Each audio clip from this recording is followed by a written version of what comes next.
Tonight, we drift back in time to a world where fear had a face, where a whisper could burn a woman, and where silence could be fatal. This is the story of the witch trials, a long, quiet unraveling of panic, of power cloaked in piety, and of sleep, disturbed by suspicion. So get warm, breathe slowly, let the fires stay far away. We begin now. Long before the first torch was lit, before courts drew lists of names, there were witches, but not the kind we imagine now. Not all with black hats and broomsticks, no bubbling cauldrons in shadowy forests, no crooked laughter carried by wind. Instead, they were midwives, herbalists, healers, old women who knew which bark soothed a fever, young girls who whispered charms to calm a newborn, men who read the weather in the curl of a leaf. In the early Middle Ages, these people lived quietly, on the edge of the village. Both needed and feared. They spoke to animals. They tended to the sick. They sold bundles of dried lavender wrapped in twine. They were, in many ways, respected. In a world with few doctors, they were the doctors. But behind the trust was unease, because they didn't learn from books. They learned from experience, from mothers and grandmothers, not priests. And in a deeply religious age, that kind of knowledge was dangerous. Still, there was no organized hunt, no official witch laws, no stakes in the town square. That would come later. First, something had to shift, not just in belief, but in fear. And fear is patient. By the 9th and 10th centuries, Europe was changing. Towns were growing. Monasteries were copying texts by candlelight, and the church was becoming more organized, more powerful, more concerned with who held spiritual authority. And so, it looked outward, to the woods, to the women with herbs, to the old man with too much knowledge of the stars, and it asked, where do their powers come from? At first, the answer was gentle. In a document known as the Canon Episcopi, dated to around the 900s, church leaders declared that belief in witches was superstition, that the devil had no real power, and those who believed in night flights and moonlit meetings were deceived, not dangerous. The document reads almost skeptical, dismissive. It scolded those who thought witches could fly through the night sky. It said, "These things aren't real. Stop believing them." But history has its ironies, because in naming the thing, they also gave it shape. Suddenly, the church had declared what a witch was, and that opened a door. Soon, local clergy began keeping watch. They noted strange behavior, tracked rumors, asked questions. They didn't burn anyone, not yet. But the seed had been watered. Whispers became sermons. Superstition became sin. And what had once been chalked up to bad luck or misfortune began to carry a more dangerous name: Witch. Every era has its fears, but in the late medieval period, fear took on horns. The devil, once a shadowy tempter, became vivid, personal, nearby. No longer just a fallen angel, he was now imagined as someone who could walk among us, whisper into a woman's ear, dance at the edge of the village, shake hands with the soul. And with this growing fear of Satan's presence came the belief that some people were working with him, not just being tempted, but pledging loyalty in secret, at night, in rituals. Thus, the concept of the witch's pact was born. A woman, it was said, could sign her name in the devil's book. She might do so in blood. He might brand her with a secret mark. She might kiss his behind in mockery of holiness. The details grew stranger, and more specific, and more terrifying. This was no longer about herbal knowledge. This was about betrayal of God, of society, of the soul. Theologians debated it. Preachers warned of it. Suddenly, every misfortune had a face. Your baby fell ill? Perhaps someone hexed it. Your crops withered in the field. Perhaps a jealous neighbor called down a curse. The devil was blamed, but the hand that helped him was said to belong to a witch. And so, the need for proof emerged.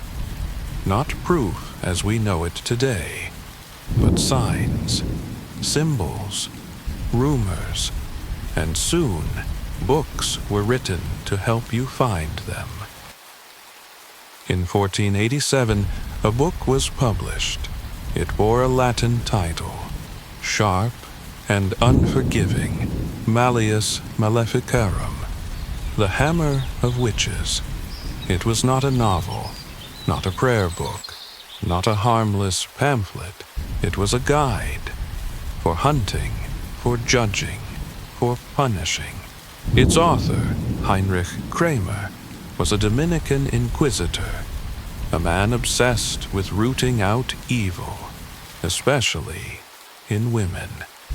The book declared that witches were not just real, but everywhere, and that most of them were women. Why? Because the book claimed women were weaker in faith, more carnal, more susceptible to the devil's whisper. It outlined how to detect them, interrogate them, trap them, break them. It listed signs, a mole, a strange birthmark, a sudden death of a cow, a neighbor's curse that seemed to come true. It advised judges to ignore recantations, because witches, it claimed, would lie. It allowed confessions extracted through torture, because pain, it said, would loosen the devil's grip. The Malleus Maleficarum became one of the best-selling books in Europe, second only to the Bible. And with it, the machinery of the witch hunt began to turn, page by page, town by town. Villages learned how to see witches, whether or not they were ever truly there. Once, a whisper became a name, and a name became an accusation. There was no going back. To be accused of witchcraft was not like being accused of theft, or of debt, or even of murder. It was a crime both earthly and eternal. You were not only said to have harmed your neighbor, You were said to have conspired with the devil. And so, the process that followed was not swift. It was a ritual, structured, cruel, and very, very public. First came the arrest, sometimes sudden, sometimes preceded by days of gossip, strange looks, or ominous silences. Often it was done at night, in silence, so others would not be warned. The accused might be dragged from her bed, or taken after Mass, and brought to a jail, not for criminals, but for the spiritually tainted. There, the waiting began. Next came the interrogation. Not all used torture at first. Some questioned. Some offered mercy for cooperation. Others simply waited, without light, without food, without sleep. Because sleep breaks the mind. Then came the examination, the search for the witch's mark, a spot on the body that would not feel pain, or bleed, or respond. Midwives were often forced to conduct the search, against their own kind. If a mark was found, a mole, a scar, a freckle, it was called proof. Proof that the devil had kissed her, that he had sealed the pact. Then came the trial. Witnesses were called. Confessions were read aloud, sometimes in the accused's own trembling voice, sometimes by the judge. The audience listened in silence. A child might testify, a servant, a jealous rival. It didn't matter, because guilt was expected, and acquittals were rare. Torture is an old word. It echoes off stone walls. It smells of rust and smoke. In the witch trials, it was the thread that bound silence to confession. Not every village used it. Not every court allowed it. But when it was used with care, with formality, as if cruelty became justice once dressed in ritual. The tools were simple. A rack that stretched the limbs until the joints groaned apart. A strappado, a rope tied to the wrists hung behind the back and dropped from heights. Weights, thumb screws, boots filled with spikes. Some never had to be used, just shown. Because when a woman sees an iron chair glowing red, she begins to remember things she never did. And so the stories came. Witches confessed to flying through the night, to birthing toads, to making storms with their breath. They named others, sisters, neighbors, old friends, because the pain did not ask for truth, only for surrender. Once the confession was taken, it became a relic. It was copied, signed, stamped, and it was irreversible, even if retracted, even if claimed to be a lie born from pain. It didn't matter, because by then the firewood was already being stacked. Execution was never just about ending a life. It was a message to the crowd, to the town, to the future. And when it came to witches, The execution was not hidden. It was public, painfully public. A town square, a crossroads, a field just beyond the churchyard. Wood was gathered, sometimes by the villagers themselves, neighbors, children, elders. The accused was led out, often in a plain white shift, sometimes barefoot, sometimes chained. She may have been gagged, so her cries wouldn't curse those watching. And then came the moment. The pyre was lit. Smoke burst. Then the crackle. Then the flames. Some screamed. Others whispered prayers. A few went silent. Already gone inside themselves long before the fire touched their skin. Not every witch was burned. In England, they were hanged. In Germany, many were burned. In Scotland, both. Sometimes they were strangled first, to spare them the fire. Other times, not. And in rare moments, the crowd would turn. A cry of mercy might rise. A priest might hesitate. But it was rare, because fear is a strong silence, and few dared speak against the flame. The year was 1692.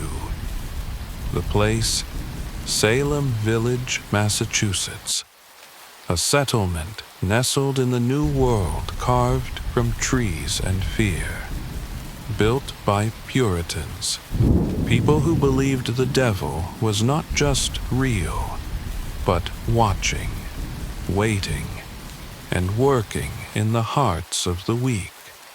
It began, as many of these stories do, with children.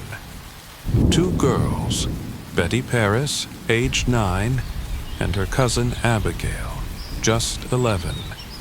They convulsed, shrieked, spoke in tongues, claimed invisible hands scratched them in the night. No cause could be found, no fever, no poison, no answer. And so the question was whispered. Could this be witchcraft? The girls began to name names. First, outsiders. A slave named Tituba, a beggar woman, a woman who didn't attend church. But then, others. Respected names. Churchgoers. People long known to the town. The panic spread like frost. Courts were convened. Spectral evidence was accepted. Claims of dreams, visions, unseen afflictions. It was enough to condemn. By autumn, over 200 people had been accused. 19 were hanged. One man, Giles Corey, was pressed to death with stones. His final words were whispered. More weight. Then, as suddenly as it began, it stopped. Doubt crept in. Leaders recanted. Apologies were made. Compensation was offered. But the damage had been done. A town forever marked by shadows, by fear, by the silence of those who knew better. Though Salem is remembered, it was only a flicker compared to the blaze that scorched Europe. Between the 15th and 18th centuries, across fields, forests, and fortified towns, tens of thousands were accused of witchcraft, and tens of thousands were executed. Germany, France, Switzerland, Scotland, Poland, Denmark. Each country had its methods, its courts, its rules, or lack of them. Some cities held formal trials. Others let mobs decide. Some burned, some hanged. Some drowned their accused in icy lakes. If they floated, they were guilty. If they sank, they were innocent, but already gone. In Germany alone, over 25,000 executions are estimated. In Würzburg, entire families perished. Children, clergy, judges themselves, all accused, all silenced. And often, it wasn't faith that stirred the accusations. It was land, or inheritance, or envy. A widow with property. A healer with too many patients. A woman who simply spoke too much. They were easy to name and hard to save. In some towns, specialized men were hired, witch prickers. They carried long needles. Their job was to find the devil's mark on a woman's body, a place that would not bleed, would not hurt. Some faked it, some believed it, but in the end, the needle always found what it was looking for. Long before Hollywood gave her a pointed hat, the witch already lived. In drawings, in stories, in the dreams of a frightened world. She was not always ugly, not always old, but she was always other, different, unruly. Artists in the 15th and 16th centuries began to paint the witch not as a healer, but as a corrupter. She flew through the sky on broomsticks. She stirred cauldrons beneath crescent moons. She danced naked in forests, surrounded by toads, demons, and shadows. She became a figure of darkness, of danger. In these images, the female body itself became suspect, twisted, exposed, made monstrous. Woodcuts showed witches eating babies, feeding cats their own blood, flying to mountain Sabbaths to meet the devil. And always, there were more than one. Witches were rarely alone. They traveled in covens, circles, sisterhoods of shadow. The witch was no longer just a village woman with herbs. She was now a threat, a conspirator, an icon of defiance. And once an image takes hold, it's hard to erase. Even after the trials stopped, the witch lived on, in fairy tales, in carnival costumes, in whispered warnings to children. She had become an idea, immortal, even as her real-life sisters faded into silence. The flames that once lit village squares began to die, not in one moment, not from one law, but slowly, patiently, like a candle burning low. By the 1700s, the age of enlightenment was stirring. New ideas began to move across Europe about science, evidence, reason. The printing press that once spread fear now printed books that questioned it. And so the witch trials, so fierce, so loud, began to stutter. Skeptics rose. Some lawyers, some doctors, some clergy. They asked hard questions. Where is the proof? Why does torture yield so many confessions? Can a mole really be the devil's kiss? In some cities, old cases were reviewed. Convictions were overturned. Pardons granted, though too late for most. In 1736, Britain repealed its witchcraft laws. Scotland followed. Some nations lingered. But the fire had lost its heat. Now, a woman with herbs was a midwife again. A stargazer became an astronomer, and those once hunted faded into folk tales. Still there, but no longer feared. And yet, the memory remained, burned into books, carved into church records, buried in fields where ashes once settled. A memory of what happens when fear wears a robe and justice wears a blindfold of fire. The fires are out, the courts are gone, but the witch remains. Not in cells, not at the stake, but in symbol, in story, in strength. Today, the word witch has shifted. It has been reclaimed by feminists, by spiritualists, by healers once again. Witches appear in films, in art, in books. Some dress in black by choice. Some read cards or follow the moon's cycle. But today, they do so freely. For many, the witch is no longer a monster. She is a survivor, a figure of independence, of rebellion, of connection to something older, quieter, beneath the noise of cities and screens. But even now, in parts of the world, accusations still happen.